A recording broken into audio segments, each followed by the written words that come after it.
cette matinée avec la deuxième table ronde. Alors on va partir bien sûr pour découvrir cette fois-ci les nouvelles compétences et innovations sur les formations. Je vais demander aux intervenants de la deuxième table ronde de bien vouloir venir me rejoindre ici à cette place. Et évidemment on va faire connaissance ici tous ensemble. Alors j'ai deux intervenants qui venaient d'horizons assez différentes, puisqu'on va parler ici avec, alors j'espère pas écorcher votre nom, Arantxa Gelin, c'est bien cela. Merci beaucoup d'être avec nous. Et monsieur Thierry Page. Alors on va commencer avec madame Gelin. Expliquez-nous quelle est votre activité, votre structure. Alors moi je suis responsable ressources humaines chez Saint-Louis Sucre, vous connaissez, c'est un producteur et nous commercialisons également du sucre de betterave et de canne. Merci bien sûr d'être avec nous. Et monsieur Thierry Page, quelle est votre activité que vous représentez? Alors, moi je suis directeur régional d'Enedis. Donc Enedis, c'est une entreprise qui développe, qui exploite et qui gère les données du réseau public de distribution. Merci beaucoup d'être avec nous. Puis vous êtes ici aussi en tant qu'animateur de la commission régionale des réseaux électriques intelligents. Sur le volet formation compétences. Ah, on en reparlera encore davantage tout à l'heure. Alors je vous propose de commencer avec vous, madame Gelin, puisqu'on a beaucoup parlé de vos produits, de transformation également agricole, puisque c'est votre troisième révolution agricole. Mais éventuellement, vous, ce qui vous intéresse, c'est également de donner un peu d'attractivité à vos professions. Alors de quoi s'agit-il exactement ? Oui, alors, donc c'est pas une création de produit comme on a entendu précédemment. Il s'agit en fait d'un module de réalité virtuelle consacré à la formation de nos salariés. C'est parti tout simplement d'une idée, puisque je fais partie d'un club RH qui est animé par Agrosphère, qui est une association qui permet de mettre en relation les entreprises de l'agroalimentaire. Et il y a différents clubs. Il y a le club maintenance, il y a le club RH, le club qualité et autres. Et de ce fait, on peut se rencontrer entre entreprises dans nos métiers et confronter nos difficultés, puisque forcément on en a tous. Et on est beaucoup plus fort quand on peut échanger ensemble nos bonnes pratiques et puis participer à des projets où financièrement ou au niveau de nos idées et de notre temps, on va pouvoir coopérer. Donc lors de ce club RH, nous avions une présentation sur les nouvelles technologies consacrées à la formation. En tant que responsable ressources humaines, bien évidemment, ça nous intéresse, notamment pour former nos salariés, nos futurs salariés, et aussi en termes d'attractivité, puisque l'agroalimentaire, contrairement à l'aéronautique ou d'autres industries, n'est pas, pour certains métiers en tout cas, n'est pas la plus attractive des industries. Et lors de ces présentations de nouvelles technologies consacrées à la formation, on nous a parlé de SPOC, de MOOC, de Serious Game, de beaucoup de choses, et aussi de réalité virtuelle. On a trouvé ça très intéressant sur le PowerPoint, mais nous avons voulu tester, et en testant, nous avons été tous très séduits par la réalité virtuelle, et surtout son pouvoir sur notre capacité, notre esprit en fait. Et nous avons vu tout de suite ce que nous pouvions en faire au niveau de la formation. Alors à la fois c'est aussi un outil d'attractivité, une façon d'accueillir, je suppose, de nouveaux collaborateurs, et en même temps ça vous permet d'être un outil très performant au sein de vos formations. De quelle façon ça se traduit? Quel type de formation on peut réaliser avec un casque de réalité virtuelle? Alors on peut tout faire a priori. C'est déjà utilisé dans beaucoup d'industries. Moi j'ai vu quelques produits dans l'industrie aéronautique notamment, mais en agroalimentaire on n'avait rien. Voilà. Aujourd'hui, on a une exigence, comme dans beaucoup d'industries, on a une exigence très forte d'un point de vue hygiène et sécurité alimentaire, évidemment sécurité aussi de notre personnel. Nous formons bien évidemment nos salariés avec les formations classiques que nous connaissons, avec des intervenants extérieurs, des formateurs, des petites formations au poste de travail, etc. Mais on s'aperçoit que c'est souvent le même message, donc au bout d'un moment, les personnes se lassent. Et puis pour les personnes qui arrivent, les nouvelles générations, rester 8 heures devant un animateur, au niveau d'une formation, c'est pas forcément évident et on a du mal à faire passer les messages. Donc nous sommes toujours à la recherche de façons différentes de montrer, de former les personnes et également d'évaluer. La réalité virtuelle permet également l'évaluation. Donc c'est ce qui nous a vraiment séduit et nous avons cherché, nous avons demandé, écoutez, proposez-nous un module, il n'y a pas de souci, mais il n'existait pas. Oui, il a fallu réfléchir sur le contenu. Voilà. Donc c'est là également votre apport. C'était important de mutualiser avec d'autres entreprises ce concept donc qui s'appelle AgroVirtuose. AgroVirtuose, exactement. Oui, bien sûr, parce que comme ça a été dit précédemment, il y avait aussi la notion de financement. Puisque développer un module de ce type, c'est aux alentours des 200 000 €. Donc même pour une grande entreprise, c'est pas possible, ou en tout cas on ne me le permettait pas et mon budget formation n'était pas assez conséquent pour le faire. Donc c'est là que Agrosphère est intervenu pour faire jouer en fait le réseau et puis essayer de trouver les entreprises qui seraient intéressées pour se joindre à nous, puisqu'au départ nous étions 3 entreprises et puis finalement nous sommes actuellement 9 entreprises dans ce projet. On peut citer quelques entreprises qui Bien vous sûr, accompagnent dans ce projet. Nous avons démarré au départ, donc ce qui est intéressant, c'est qu'on a autant de petites structures que de grosses structures. On a des petites structures comme Florence Chuc, Établissement Lucien, les Salaisons du Terroir, et puis nous avons des grosses structures comme Bonduel, qui est à proximité, à Étrémont. On a Bigard également, Saint-Louis-Sucre bien sûr, et puis un des derniers arrivés, c'est Agro Mousquetaire pour la partie boulangerie. Voilà. Je crois que j'en ai oublié un, mais... Oui, enfin, c'est pour donner l'idée, il y a autant exactement. de PME que de grands groupes, et c'est ça, c'est important, parce que vous retrouvez exactement que les mêmes problématiques. J'ai envie de laisser un peu la parole à notre expert, c'est important cette notion de mutualiser évidemment dans ces démarches. Oui, déjà, on a pas mal discuté sur le projet. C'est vrai que c'est très intéressant de penser filière pour voir qu'en effet, on parle parfois de compétition, mais c'est aussi des coopérations possibles, et notamment sur des sujets de ce type. Et du coup, on parlait de 200 000 €. Il est évident que quand il y avait 9 entreprises, c'est ça, qui sont parties prenantes, en plus un OPCA qui joue également le jeu, on arrive à des solutions, je dirais, économiques beaucoup plus, attractives et qui permet en effet d'envisager des choses qui seraient difficiles seules. Pas seulement pour des raisons de financement, mais aussi même de compétences. Même si on est un grand groupe, c'est vrai que parfois trouver des compétences complémentaires, notamment pédagogiques, ça peut être très intéressant. Donc pour moi, c'est un bel exemple, en tout cas, de projet collaboratif qui est un succès. Un autre aspect, je dirais, que j'aimerais souligner, c'est la maturité des technologies. À titre personnel, je fais des Serious Games il y a 10 ans. On était déjà sur des choses, mais pas aussi avancées. Et c'est vrai qu'aujourd'hui, c'est assez impressionnant. Je pense que ça a été dit avec les capteurs, etc. On arrive à des choses vraiment aujourd'hui abouties. Et du coup, on peut aujourd'hui envisager des choses en termes de possibilités.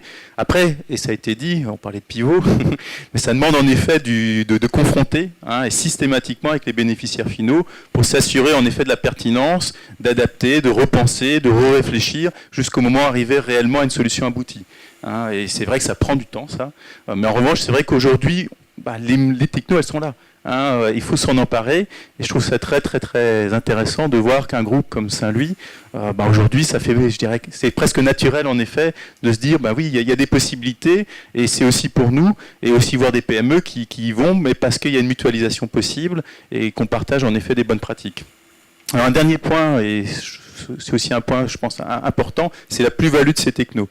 On parlait d'animation. On parle aussi d'évaluation, et ça c'est un point qui me paraît essentiel, c'est qu'aujourd'hui on peut mesurer énormément de choses grâce, je dirais, à ces technologies du numérique, et donc on arrive à une finesse, je dirais, une granularité, c'est comme ça qu'on parle généralement dans tout ce qui est pédagogique, extrêmement précis, ce qui permet en effet de comprendre dans le détail les réactions, ce qui serait beaucoup plus difficile, je dirais, en animation classique.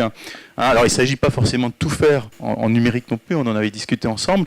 Il faut mixer, on parle souvent de blended learning, mixer en effet hybride, mais c'est vrai qu'aujourd'hui il y a des possibilités et il faut s'en emparer, et ça offre en effet des nouveaux champs, et voilà, il y a énormément de choses à penser.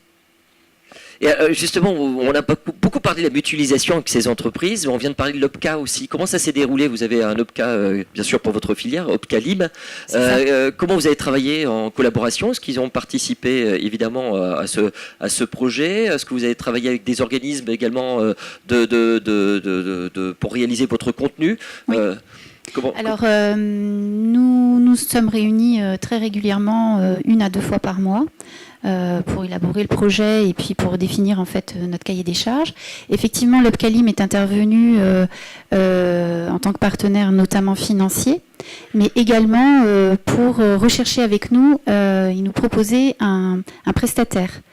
Donc le prestataire, il s'agit de PME Université qui se trouve à Lyon.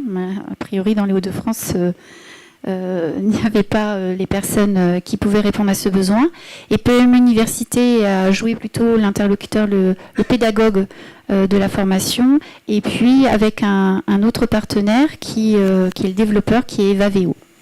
Voilà. Alors maintenant, ça fait combien de temps aujourd'hui que vous appréhendez ces formations de cette façon? Nous avons la première réunion, c'était en avril 2017, je crois. Et puis là, le module est actuellement dans les entreprises depuis début novembre.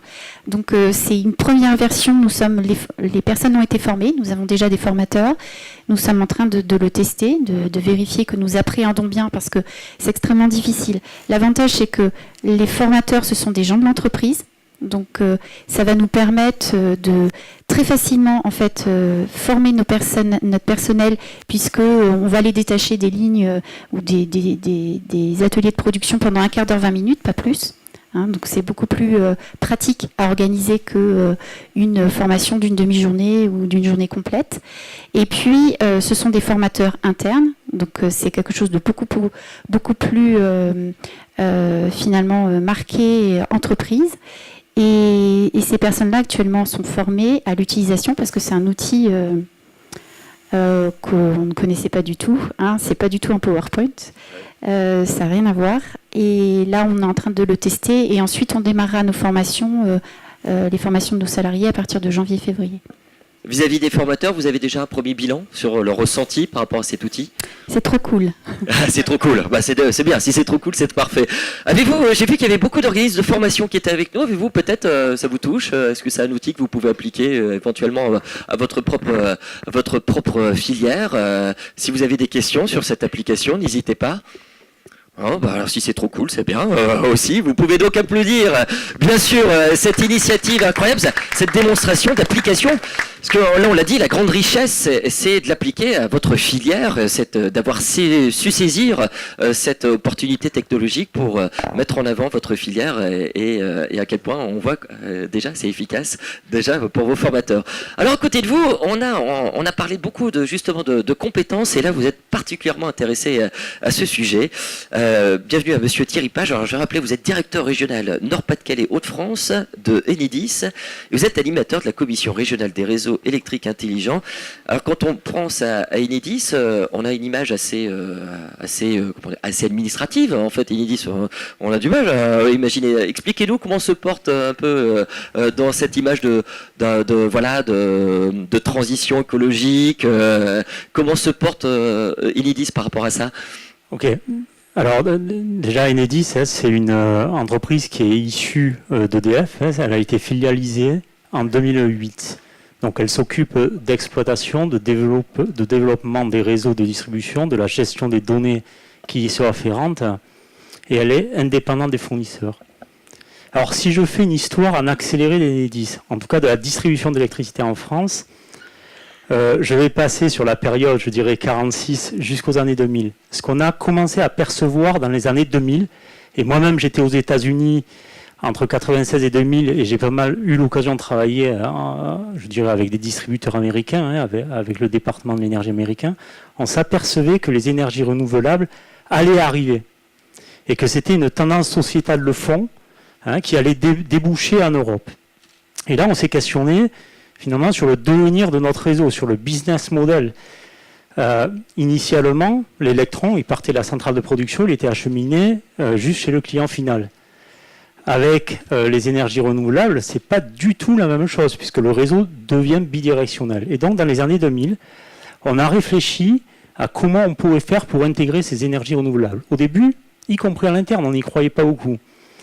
On a recruté les compétences qui nous ont aidés à appréhender effectivement ce que pouvait être l'intégration des énergies renouvelables au réseau public de distribution. Et aujourd'hui, on intègre 95% en 2018 des énergies renouvelables au réseau public de distribution. C'est à peu près 15 000 mégawatts.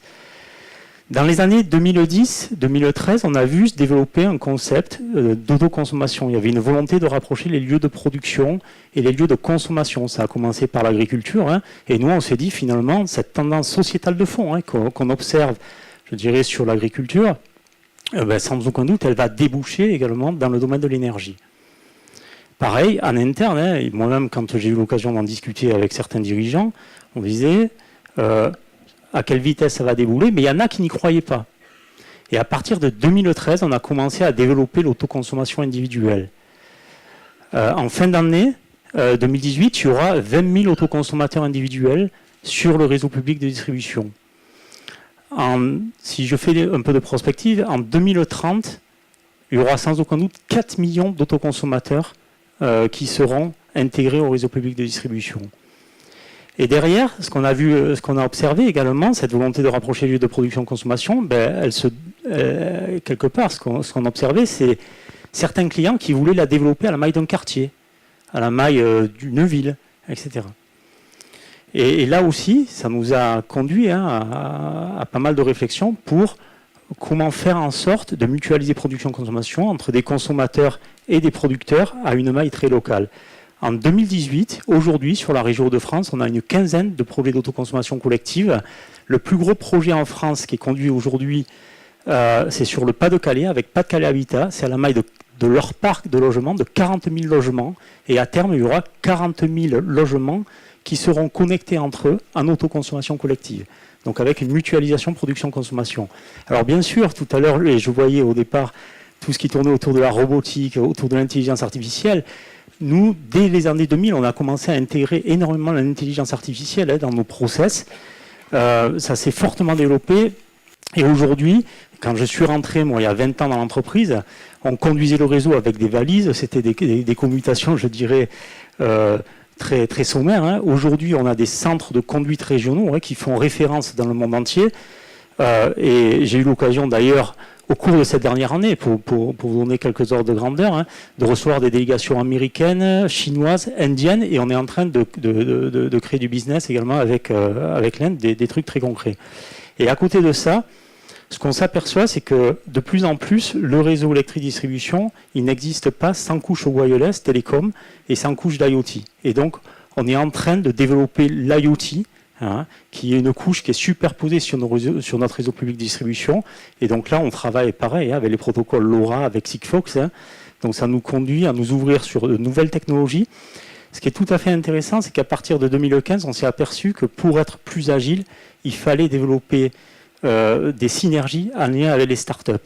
Et ces synergies-là, elles sont porteuses de valeur ajoutée, puisqu'aujourd'hui, on a à peu près des partenariats avec 350 startups en France. Donc vous voyez, on est parti des années 2000 où on était vraiment sur un business très établi. Et aujourd'hui, le business model d'Enedis, il est en pleine évolution. Il n'a cessé d'évoluer depuis les années 2000. Et s'il n'avait pas évolué, c'est clair, on serait mort. Et une entreprise qui n'évolue pas, ou en tout cas qui essaye d'aller à l'encontre d'une tendance sociétale de fond, elle a un pied dans la tombe. C'est ce qui est arrivé à Kodak.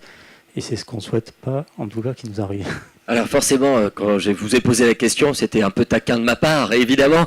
Et on se rend compte qu'en réalité, la France est à la pointe. On est à la pointe au niveau international.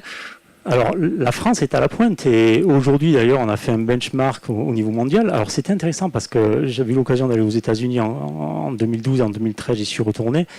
Il y a un classement qui était sorti aux États-Unis, qui avait été fait par une entreprise indépendante aux États-Unis, à la maille des 197 pays.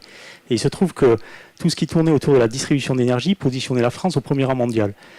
Et là, bien entendu, on ne le sait pas, on n'en fait pas forcément beaucoup de publicité, mais la France, elle souffre quelque part d'un antinucléarisme qui fait que les messages ont du mal à passer.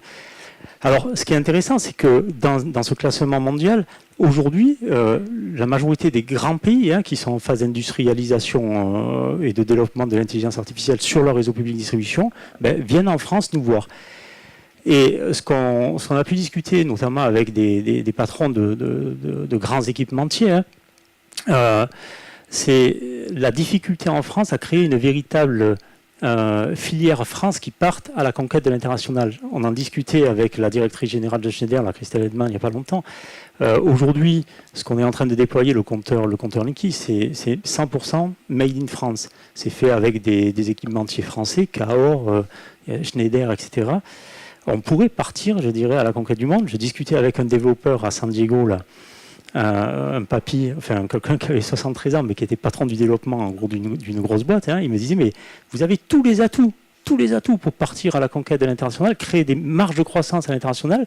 Par contre, vous n'arrivez pas à constituer en fait une filière leader, que ce soit en France ou en Europe. Et c'est la même chose, je dirais, sur les deux plans. Ça, je pense, c'est une vraie question en tout cas qu'il faut qu'on se pose pour pouvoir créer des relais de croissance de nos entreprises, de nos belles réussites en France et à l'international, parce qu'on a les compétences, on a vraiment de très très belles compétences en France qui sont formées.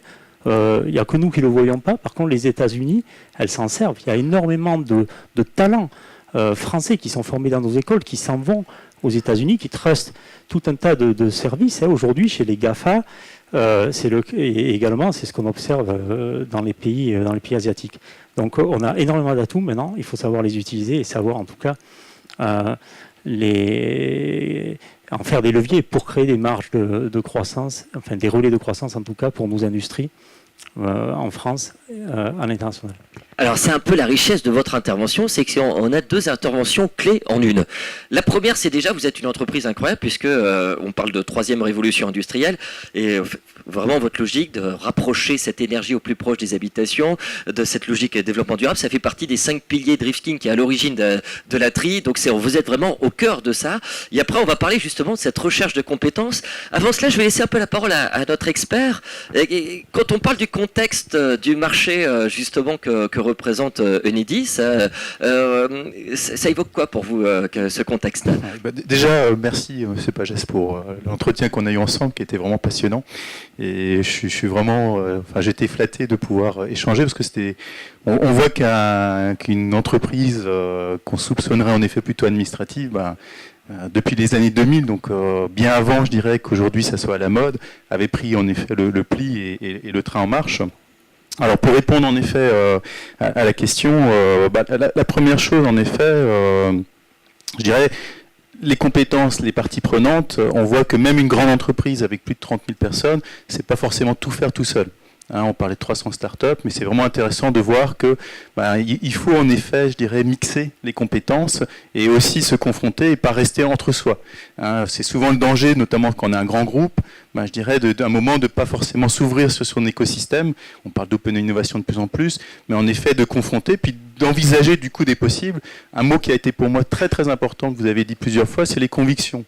Notamment, je dirais, au démarrage, les énergies renouvelables, on en avait discuté ensemble, on était sur des facteurs, je crois, de l'ordre de 50 ou 30.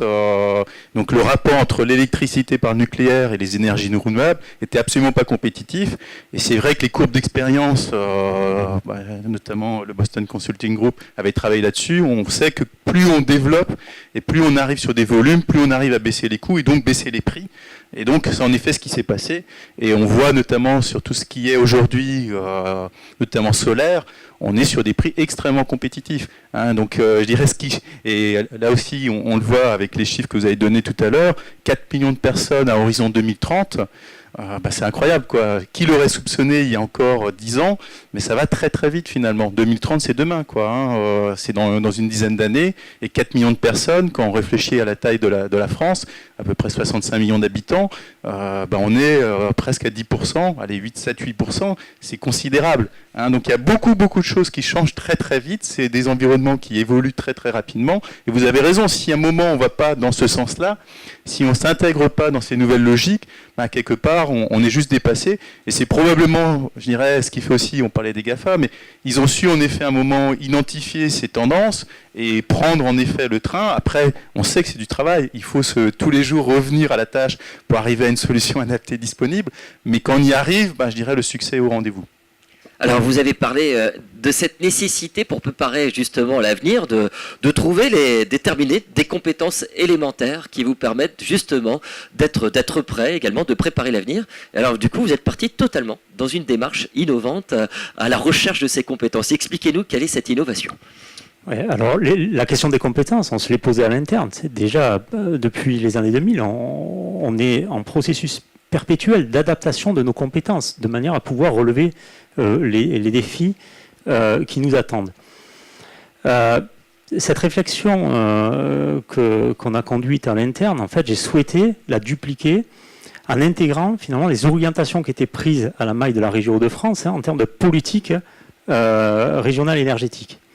Et donc, on a essayé, et quand je suis arrivé en fait sur la région, j'ai demandé à ce qu'on étudie et à ce qu'on approfondisse finalement de quelles compétences on aurait besoin pour pouvoir faire émerger une véritable filière des réseaux électriques intelligents qui soit une référence à la maille de la région Hauts-de-France.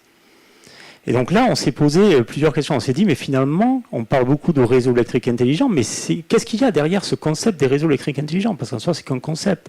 Donc on a essayé de périmétrer cette filière et donc d'identifier quels étaient les acteurs de l'amont, les acteurs du middle, c'est-à-dire là c'est nous, c'est la distribution, et les acteurs de l'aval, et puis tout ce qui tourne autour des acteurs transverses, autour de la conception, autour des services informatiques, télécom, big data, etc. À partir de là, on s'est dit, mais les scénarios énergétiques de la région Hauts-de-France, ils sont définis, ils ont été validés à la maille de la région, et finalement, si on modélisait la déformation que ces scénarios ont sur l'emploi et les compétences, comment est-ce qu'on a déjà les compétences en région Hauts-de-France? Et sinon, qu'est-ce qu'il faudrait faire pour pouvoir créer les conditions d'adapter les compétences et être time to market pour pouvoir mettre en œuvre en fait la politique portée par Xavier Bertrand. Alors là, on s'est confronté à un point qui a été crucial, c'est la base de données. Il n'y avait pas de base de données, je dirais, exhaustive, qui contenait toutes les données dont on avait besoin pour pouvoir effectivement répondre à cette question. Et donc, on a travaillé là avec une entreprise, un cabinet d'études qu'on est allé chercher et qui nous a aidé à constituer en fait une base de données qui nous permet aujourd'hui d'identifier que tout ce qui tourne autour des réseaux électriques intelligents, qui rentre dans cette filière, ça représente, en termes, là je parle de formation de compétences, il y a 287 établissements de formation qui sont en capacité de former des compétences en fait sur ce secteur des réseaux électriques intelligents. Il y a 158 métiers, 161 emplois qui ont été identifiés, et la difficulté qu'on a pu rencontrer, c'est dans le contenu même des métiers et dans le contenu même des formations, c'est le manque quelque part de lisibilité. C'est-à-dire, c'est extrêmement compliqué. Moi, en tant qu'employeur, j'ai besoin de telle ou telle compétence.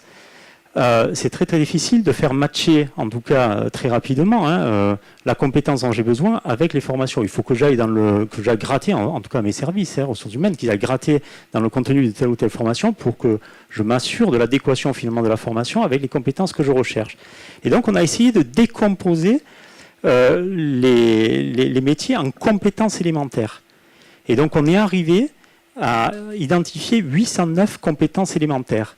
Et l'idée, c'est de travailler finalement la construction d'un nouveau modèle de formation qui s'appuie sur les compétences élémentaires de manière à pouvoir être dans un système qui soit beaucoup plus agile, qui permette de beaucoup mieux matcher finalement les besoins des entreprises et puis les compétences en fait des salariés, de pouvoir également mieux adapter les compétences tout au long de la vie, de rentrer dans un processus donc d'adaptation des compétences et d'employabilité tout au long de la vie, et qui ne soit pas uniquement de la responsabilité de l'entreprise, mais qui soit aussi de la responsabilité du salarié. Et là, à travers notamment tous les outils numériques qui sont en train d'être développés, qui vont continuer à se développer, on est en mesure, en tout cas, à mon sens, de changer le modèle qui permettra, à mon sens, à terme, d'être beaucoup plus efficace dans l'adaptation de nos compétences, d'être beaucoup plus efficace dans l'employabilité, d'augmenter l'employabilité des salariés en fait, tout au long de la vie, et là aussi, à un coût qui soit le plus efficient possible. Donc, cette étude-là, on l'a partagée à plusieurs reprises avec la région Hauts-de-France, avec les acteurs de la formation. On a fait une étude sur 2 horizons de temps, l'horizon de temps 18-22, parce que c'est l'horizon de la négociation avec les branches formation. On a fait une étude un peu plus prospective à un horizon 2050. On l'a partagé avec l'ADEME, qui avait construit également les scénarios, qui avait fait des études. On l'a partagé récemment avec la Direct, on l'a partagé avec Pôle emploi, on l'a partagé avec des acteurs, je dirais, de l'éducation. Et l'ambition, c'est finalement, avec l'ensemble des acteurs, d'essayer de construire une feuille de route qui va permettre, à partir finalement de cette étude-là, d'essayer de bâtir le socle d'un système de formation quelque part modernisé qui permettra d'être un peu plus agile. Et donc, on est plutôt dans une démarche bottom-up plutôt qu'une démarche top-bottom, parce qu'on sait très bien que les démarches top-bottom, et moi je peux le voir dans une entreprise comme la mienne, c'est en général plus long. Et quand on essaye de tout penser en amont, en général, le résultat n'est pas forcément celui attendu. Donc il vaut mieux rester pragmatique, essayer de faire du bottom-up à travers un exemple très concret, celui des réseaux électriques intelligents. Alors, ce qui est impressionnant, c'est l'échelle que vous êtes donnée pour retrouver ces compétences élémentaires. Vous avez un projet jusqu'à 2050. Vous êtes parti, c'est impressionnant comme échelle. Ouais. Alors, 2050, c'est loin, mais en même temps, c'est proche.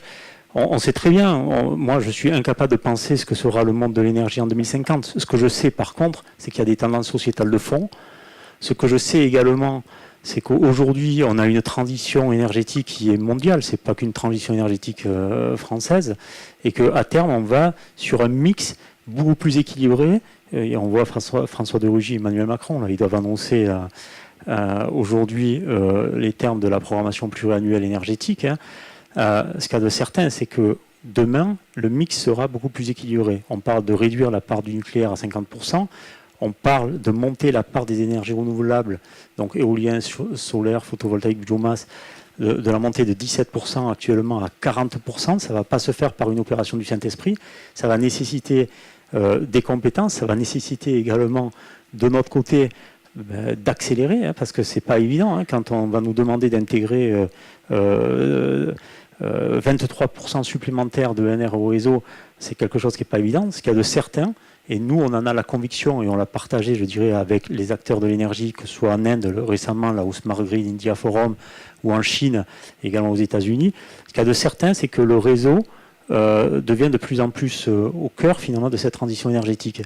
Donc on est en train de voir également un business model des énergéticiens qui est en train d'évoluer avec un cœur de business model qui se oriente sur le réseau, également les ENR. On le voit en Allemagne, par exemple E.ON, ils ont refondu leur business model et aujourd'hui leur cœur de business model c'est le renouvelable et le réseau de distribution. Ils ont hébergé leurs actifs nucléaires. Bon, en Allemagne, ils ne pouvaient pas faire autrement puisque Merkel a décidé de sortir nucléaire. Donc ils l'ont hébergé dans un hall d'E.ON. Et ils ont hébergé également leurs activités de commercialisation dans une filiale. Donc ça, c'est quelque chose, une tendance de fond qu'on observe, je dirais, sur l'ensemble des plaques continentales. Voilà, merci beaucoup pour cette intervention. Est-ce que vous avez des questions éventuellement qui est pleinement d'actualité, puisque je pense qu'aujourd'hui, il y a justement les orientations qui sont données par le président. J'en prendrai connaissance.